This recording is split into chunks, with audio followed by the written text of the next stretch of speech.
All right, so again, I'm still in transition of moving, but I wanted to go into how getting into collecting does not have to be expensive.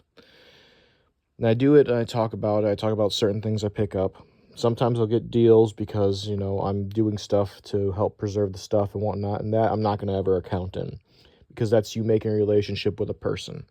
What I'm going to count in is stuff like this. So, over the last 2 days, there was an estate sale over the weekend. This didn't come from there, along with one other thing, this one. So, when everybody looks at collecting, it's always about the high value dollar items. You want the best, the brightest, the rarest, but that's not always the case. And the reason why is because everything, still deserves a little bit of respect and whatnot. These things are going to go into a nice shadow box. I'm going to put it up, and eventually I'm possibly going to trade it for what I collect. And that's the main thing here is if you don't collect it, someone does. There's a bunch of people that collect patches. These ones are late World War II, early Korea. This is early World War II. You have different ones, rail splitters. Forget what that one is. This is naval. This is an early one, and I actually had that backwards because I'm showing you the price. And then we're going to talk. So you have some Army Air Corps. The one I paid the most for were actually these 4 pieces, which for the 4 pieces I paid $10. But I digress. Let us go with how much I paid. So for half the patches, I paid $1.50. For the other half, I paid $1. For this one, it was actually on sale. Instead of the 2, it was half price that day. I got it for $1. For this, I paid $4. For this, I paid $4.50. And all these were at local estate sale. I didn't do anything major, and I'm not saying don't support your local antique dealers. You can make some really good friends and acquaintances, and they can give you good deals. And by all means, please do that. But if you're trying to get into collecting and you don't have a lot of money, let's say, you have, let's be reasonable. Let's say you have enough for a coffee in the morning. Let's say $5 in your pocket. For $5, if you went to the estate sale that I went to, or we'll continue on if you went to the thrift store I went to, for $5 you could have bought this and that. For $5 you could have bought this West Point shoulder sleeve. You could have bought 5 patches, not these, but 5 patches, different ones. So, you could have picked out 1, 2, 3, 4, 5. And with that, you start your collection. You start something that you want to get into. Seems like nowadays the community is slightly gatekeeping, and I hate to say that. The show of shows you want to go to, this and that. You want the whatever, best of whatever. If you find an old World War II tunic that doesn't have anything on it, it's all been ripped off and whatnot, you can create your own. Make it period accurate if you want. Don't make it period accurate. Put as many patches on it as you want. Don't. I mean, you're the one still preserving the stuff and doing with it because of whatnot. And you'll get a lot of collectors that are not like me that say, well, it has to be period correct. It has to be this, it has to be that. And sometimes the period correctness is going to cost a lot more money. And I understand, period correctness and how people want everything to be as correct as possible. Even I do. But I also understand there's people, I don't know what age you're watching this video or what amount of money you have.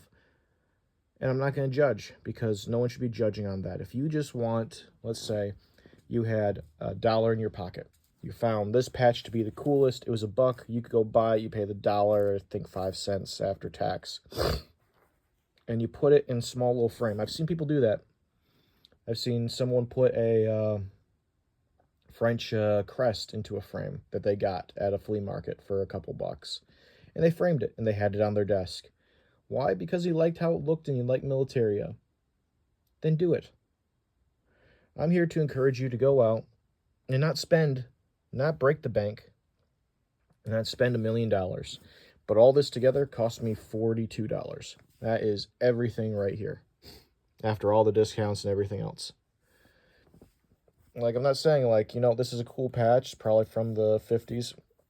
Organization started in 44. This is probably from the 80s.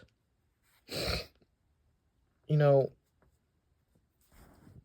and I have no clue what this one is, honestly. Probably 90s, 80s from the backing, but again, I'm not sure. But I'm here to tell you today, start your own collection. Find something cheap. If you are interested in World War II Navy, you can find something World War II Navy. You're interested in World War II Army Air Corps before it became the Air Force, paid $1. If you're interested in Army, cool. If you're interested in Soviet Union, this was in the States. Now, if you go overseas, you can get them for pennies on the dollar. But in the States, I paid $10 for 2 patches and 2 tank insignias from about 85 to 90-ish. If you like West Point and officers, not my biggest fan, but hey, $4.50. Like, I don't know. Because I know people come to these videos and they watch people like the Dragon Man. He has an amazing collection. He does a great job. Or they watch other things. And here, I'll pull out something else. For this album right here. This photo album I've been slowly doing pictures on. It's a little moldy, a little tattery, which is not good, and I have to actually clean it up. But for the album, with about 80 pictures, and this is a little more pricey, but I paid $50. $50 for this album. Not saying it's the best deal, but this album, for about the same price, you can find pictures for $1 to $5. You can find letters. You can find uniforms. I picked up my son a U.S. Navy cap, World War II, the Daffy Duck caps, as they called them. I paid $20. So with all of that, and that was in 3 weeks, I spent $50 on 1 week, 21 something for the Navy cap the next week, and then 40 something for this. That's less than $5 for coffee each day, and I don't drink coffee anymore that way. I'll make my own black coffee if I need it. Apologies on this rant being long, but please, if you have any questions, comments, you want to see something, you want to wonder something, you want to see German military, you want to see that, leave a comment. I'll tell you what you'd be looking for in the States or overseas, where you can possibly find it. A lot of these older veterans, sadly, are passing away, or their wives are passing away. These estate sales, the companies still charge a little high, but I can guarantee half the stuff is not going to sell. Like half of this didn't sell until the 50% off days. And to be completely honest, I probably could have waited for 75% off to pick up these patches at 50 cents each. Or these for 50 cents each. Or these for 50 cents each, or maybe that one. Because not all these are going to be picked up at full price, or even half price. Like all these were picked up for half price for me. I want you to enjoy a collecting journey. I don't want you to be discouraged by naysayers and people that are all purist. And I'm going to get a lot of hate for that, for any individual who watches this, who loves the pure World War II, World War I uniforms, or this or that. The thing they don't realize is we're all humans. Some of us don't have the money to spend $1,000 on a pickle help. But you might have $5 to spend on a couple patches. Even if you don't have $5, you might have $1 to spend on a patch. Or $1 to spend on a photo. You go into a thrift store and you buy a cheap photo album for 50 cents. And you find a photo for $1. $1.50, you start your own World War II photo collection. And I can guarantee you there are still hundreds upon thousands of World War II photos out there. Maybe not all the best battle shots, but you'll get some soldiers, this and that, and have a little album for your coffee table. You'll have a couple pins for a jacket if you want to wear it on a leather jacket and just want to show it that way. But in a roundabout way of saying it is, don't let anybody discourage you, and don't let yourself discourage you, especially if you like this kind of stuff. I'm here rooting for you, and I'd love to see your collection. If you ever do, please tag me in a video. Be like, hey, guess what? I found this at a garage sale. I will be the first one to support you and say, you know what? I'm glad you found that, because you deserve it. Hopefully you guys have a good day.